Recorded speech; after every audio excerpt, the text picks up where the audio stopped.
Day 2 of the 2024 Champions Showdown Chess 9LX saw more incredibly dramatic Chess 960 action with everything left to play for as we head into the final day tomorrow. Tournament leader and recently crowned US champion Fabiano Caruana lost his perfect score but kept his lead as he finished with 5 out of 6, scoring a win and 2 draws in today's games. Meanwhile, Hikaru Nakamura is just a half point behind with 4.5 out of 6 as he scored 2.5 out of 3 and is in clear second place. Finally, we have the reigning champion Sam Sevian as well as Garry Kasparov currently tied for 3rd place, each with 3.5 going into the final 3 rounds tomorrow. Going into the games, we'll start with the first round that Caruana played today against Wesley So. As you folks saw, if you watched yesterday's recap, this is a Chess 960 tournament, meaning the pieces are all rearranged randomly before the start of each game. The players then get 15 minutes with the position to study it and try to figure out their opening strategy. So for this first round here, we got an interesting position with 2 knights in the corner. Caruana starts with f4, the so-called bird's opening setup, d5, and he quickly brings his knights out against Wesley. Now, interesting moment here, bishop b5 and drops back to d3. And we end up getting a very bird-like type setup with the bishop already on this diagonal and white controlling the e5 square. And Caruana here actually ends up getting a very, very nice position after knight e5, takes, knight d7, queen h5. And here, So plays d4, knight g4, takes, and ends up castling kingside. A decision he may end up regretting is now rook to f3 as Caruana just lifts his rook over to the h3 square and looks to deliver a checkmate.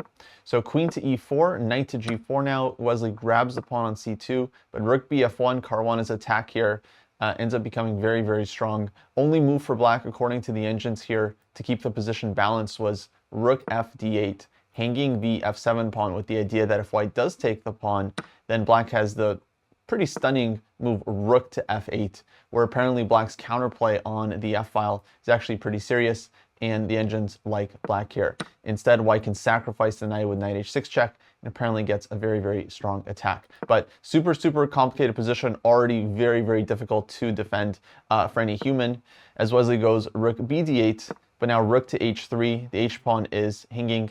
Now he was relying on this shot, knight takes e5, defending the pawn with the queen from c2, but now d3 from Caruana, just cutting off the queen, threatening mate on h7. Black played f6, but white takes on e5, knight e5, queen takes h7 check, and here black resigned as his only move is king f7, but then white's going to take on e5 with check. Black cannot take back because of the pin. White has an extra piece and is going to be winning a lot more material very, very soon. So this is actually Caruana's second game of the day. His first game he drew against Aronian, then he won this one. Also in round 5, we had this game between Kasparov and Sam Shankland.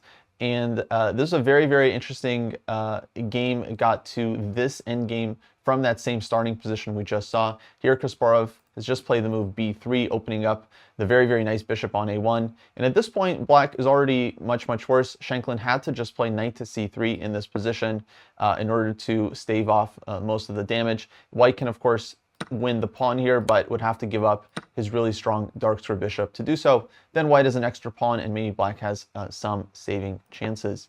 Instead, we saw knight to f5 here, but now very, very nice play from Kasparov. He takes on f5, e takes f5, and rook d e1, just looking to activate his rooks, as black's rooks on a5 is a little bit out of the game.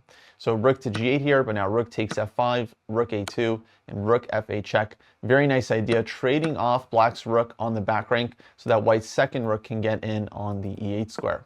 Black goes a5, now bishop takes g7, a4, rook comes in, knight takes d7, and this endgame ends up completely winning for white as he's up a couple of pawns now.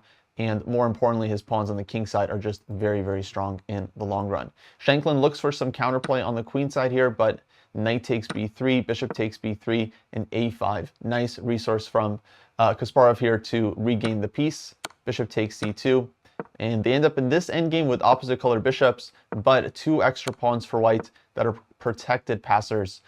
So this is just a completely decisive advantage as white brings up the king now and plays d4, secures the bishop, bishop f4. At this point, Shankland resigned as he can't really stop white's pawns from advancing very, very quickly here. h5, h6. White will stop black's b pawn quickly with rook to b8 check.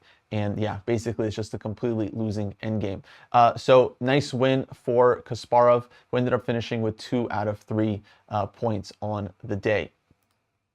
Moving on, next up we have the game between Nakamura and Sevian. This one actually took place in round 4, the first round of the day. And this was a very, very big win from Naka. He actually had a huge day, 2.5 out of 3, in order to stay within a half point of Caruana in first place. And this game against Sevian was quite nice for Nakamura. Of course, Sevian is the defending champion of the event, very, very strong in chess 960.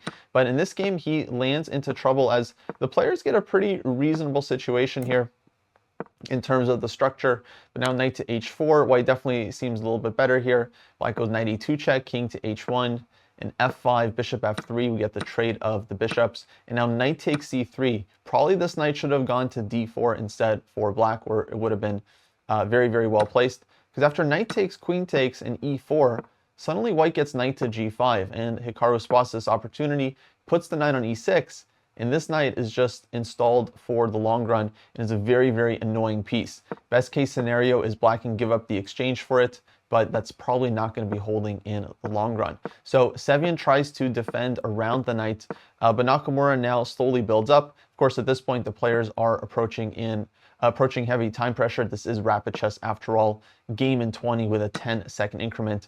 So Sevian here under heavy, heavy pressure as Naka simply builds up on the f-file, using this knight on e6 very nicely. Also playing on the queen side here a bit with a3 and b4.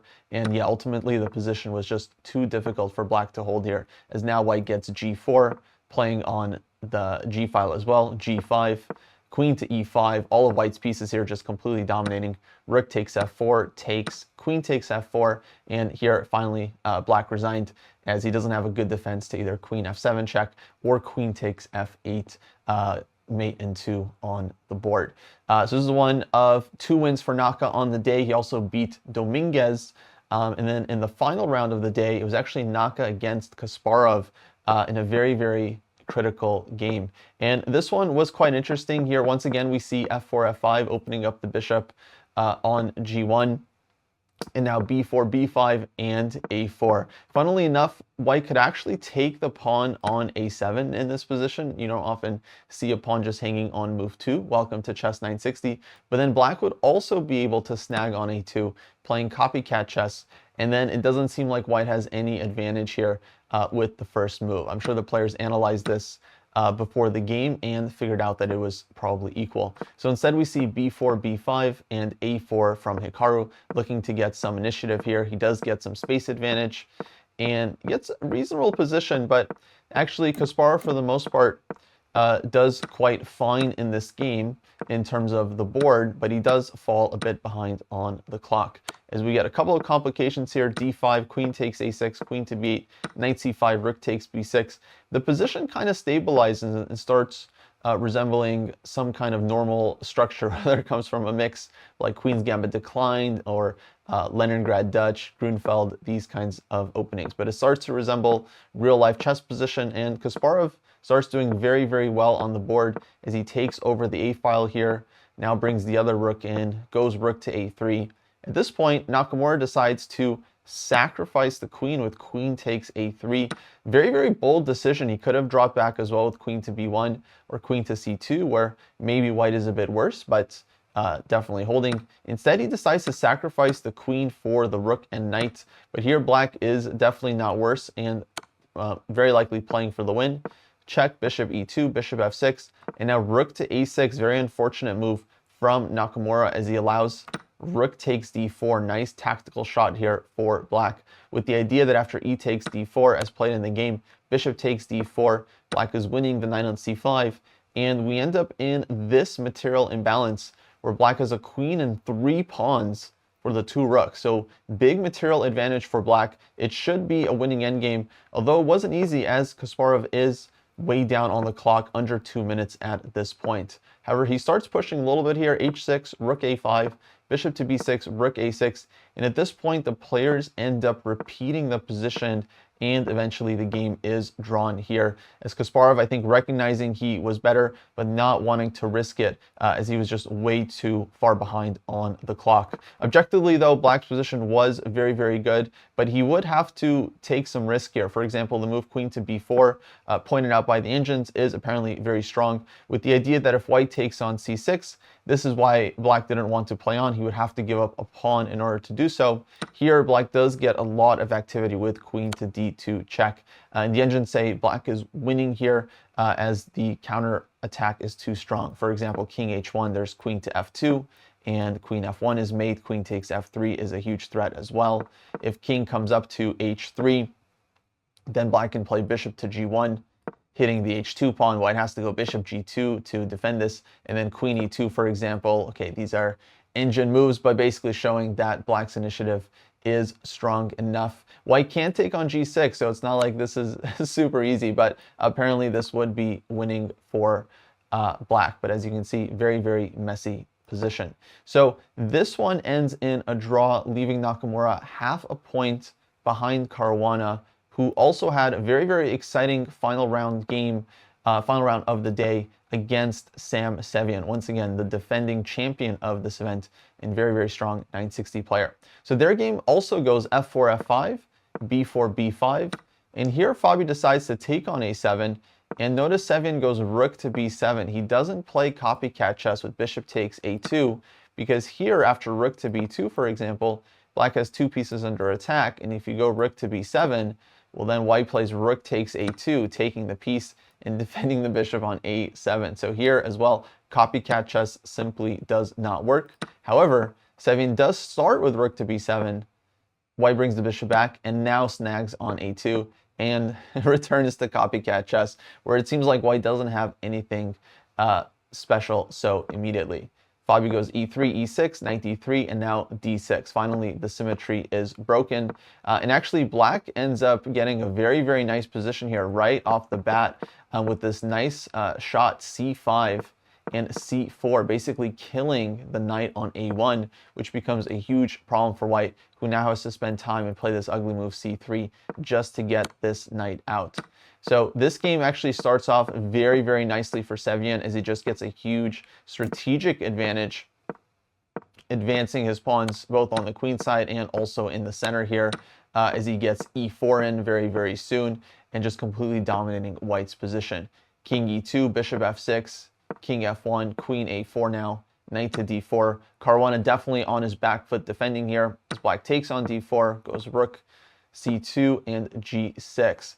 And at this point, we see knight takes e4 from Caruana. Probably a fantastic decision, as he's under a minute on the clock. His position is losing, and black is ready to simply try to trade queens, go rook a2, queen to b3.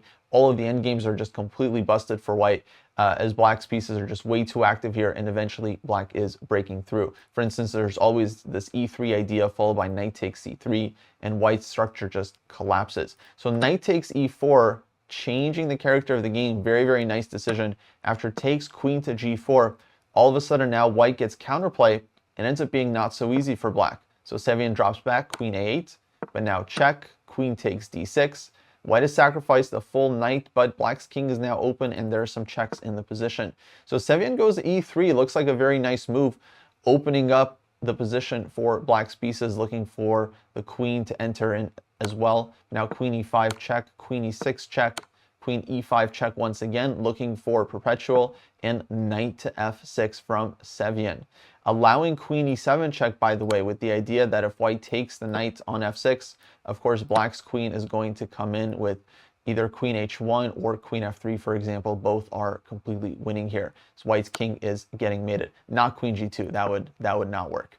However, after knight f6, queen takes e3, all of a sudden it's not so easy for black. He goes queen h1 check, but now king to e2.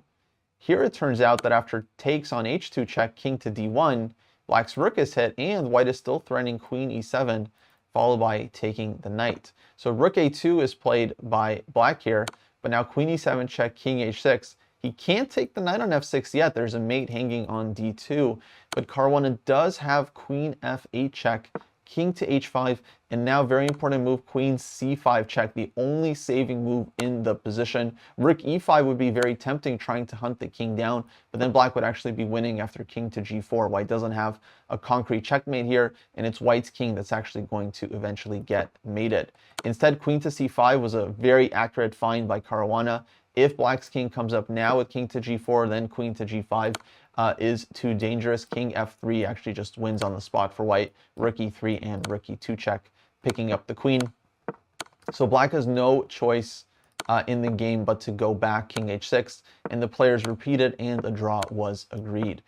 So huge save by Caruana as he gets this extra half point and exactly the half-point lead that he has over Nakamura in the standings. I just want to show you folks, Sevian was winning here, but this move knight f6, this is where things get very, very complicated after queen takes e3. Now black still has a big advantage, but we'll have to work very hard to win it from here. Instead, apparently black could have escaped the checks with king to f7 here, and then, yeah, white's next check is not so obvious, and black's counterplay is coming in. If white takes this pawn, then we have knight takes e3 with check, and then queen g2 is coming with mate, or queen to h1. Next move. So that was the way to win. Unfortunately for him, Sevian missed it. And yeah, this game ends in a draw, and Caruana stays in a half-point lead heading into day 3. Speaking of, day 3 is coming up tomorrow and should be very, very exciting. Hopefully you folks will tune in live, but if not, I'll see you for the recap here. Caruana will be taking on Leinier, Dominguez, Robson, and Garry Kasparov during the final 3 rounds. So we'll see if he's able to win the event or if Nakamura is able to catch him in the standings. All right, folks, thanks for watching, and I'll catch you next time. Take care.